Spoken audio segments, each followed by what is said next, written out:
ఎండలు మండిపోతున్నాయి, మొత్తం కూడా దంచి కొడతా ఉన్నాయి. 43 డిగ్రీలు 42 డిగ్రీలు ఇట్లా మొత్తం కూడా ఎండల వేడి తీవ్రంగా ఉంటా ఉంది. ఇదే విధంగా ఎన్నికలు సమీపిస్తున్నటువంటి నేపథ్యంలో రాజకీయ వేడి కూడా అట్లనే ఉన్నది.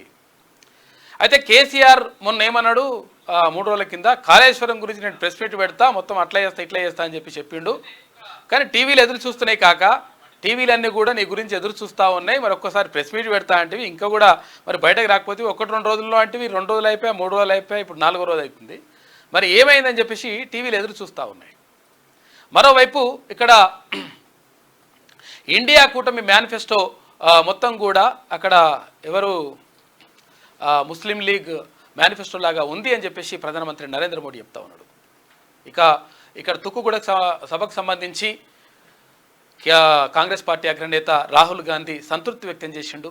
ఇదే జోష్ కొనసాగించండి, ఇదే జోష్ కొనసాగిస్తే 100% తెలంగాణ రాష్ట్రంలో కాంగ్రెస్ పార్టీకి అత్యధిక లోక్సభ స్థానాలు గెలిపించే బాధ్యత తీసుకోండి అని చెప్పేసి ఆయన ప్రశంసిస్తూ అక్కడ ముఖ్యమంత్రి రేవంత్ రెడ్డికి కానీ తర్వాత అక్కడ ఉన్నటువంటి నాయకులకు, ఉప ముఖ్యమంత్రికి, మంత్రులకు, ఉన్నటువంటి నాయకులకి అందరికీ కూడా సూచించిండు.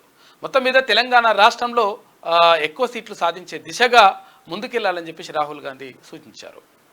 ఇక మరోవైపు ఫోన్ ట్యాపింగ్ విషయంలో మరికొన్ని విషయాలు బయటకు వస్తూ ఉన్నాయి. దుర్మార్గమైనటువంటి చర్యలకు పాల్పడ్డరు ఈ దుర్మార్గులు. అక్కడ ఉన్నటువంటి కొంతమంది కానిస్టేబుల్లు కానీ తర్వాత కొంతమంది పోలీస్ అధికారులు మహిళల ఫోన్లు, 40 మంది మహిళల ఫోన్లు ట్యాప్ చేసినారు. ట్యాప్ చేసి వాళ్ళ వ్యక్తిగత విషయాలు వాళ్ళ సంసారాలలోకి వెళ్ళి వాళ్ళ సంసారాల్లో చిచ్చుపెట్టి లైంగిక వేధింపులకు గురి చేసిరనేటువంటి వార్తలు మొత్తం ఇప్పుడు ప్రధానంగా చర్చనీయాంశంగా మారినాయి. ఎంత దుర్మార్గానికి ఒడిగట్టినో చూడరు.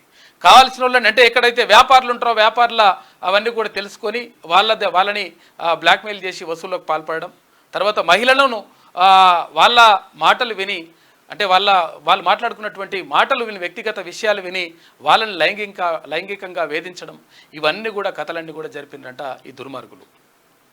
దీనికి అంతటికి మరి ఎన్నుకున్నది ఎవరు అంటే మరి గతంలో ఉన్నటువంటి ప్రభుత్వ పెద్దలే ఉంటారు అనేది క్లియర్గా మొన్న ఆయన్నే చెప్పిండు. ఎవరు ఉన్నాడుగా ఒక ఆయన పోలీస్ ఆఫీసర్, ఆయన చెప్పిండు.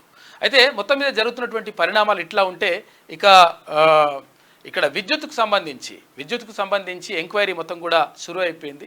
దానికి సంబంధించి ఆ నిగ్గు తేల్చే విషయాలు అంటే లోపల ఉన్నటువంటి ఏవైతే విద్యుత్కు సంబంధించి అవకతవకలకు పాల్పడి నాశనం చేసి అదంతా చేసినరో, అప్పుల కుప్పగా రాష్ట్రం మీద పెట్టినరో దానికి సంబంధించి ఎంక్వైరీ అంతా కూడా నడుస్తూ ఉంది. ఇక కాకనా మాత్రం ఇప్పటి వరకు ఇంకా మరి ప్రెస్ మీట్ పెడతా, నేను అట్లా చేస్తా ఇట్లా చేస్తా, కాళేశ్వరం కానీ లేకపోతే ఏది ఇక్కడ ఉన్నటువంటి కరువు పైన దానిపైన మాట్లాడతా అని చెప్పినటువంటి కాక ఇప్పటి వరకు ఇంకా రాలే. మరి వస్తాడా రాడా చూడాలి ఇక.